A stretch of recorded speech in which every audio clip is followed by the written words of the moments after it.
Biscuit, ఒక dairy milk chocolate and ఒక పాల ప్యాకెట్ అంతే. అయితే మొత్తం అయితే తీసుకొని ప్యాకెట్లో నుండి తీసుకొని ప్లేట్లో అయితే తీసుకున్నాము. ప్లేట్లో నుండి ప్యాకెట్లో నుండి ప్లేట్లో వేసాం. ఇప్పుడైతే మిక్సీ పట్టేద్దాం. అయితే ఒక బిస్కెట్ తీసుకొని అయితే మనం పక్కన పెట్టుకున్నాం. ఈ 4 అయితే మిక్సీలోకి వేసేద్దాం. రండి.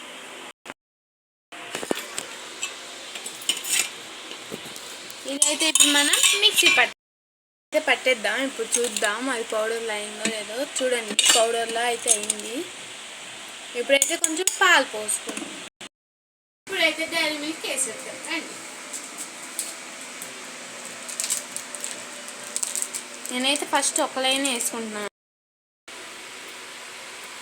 ఇప్పుడైతే మనం పాలు పోసుకుందాం.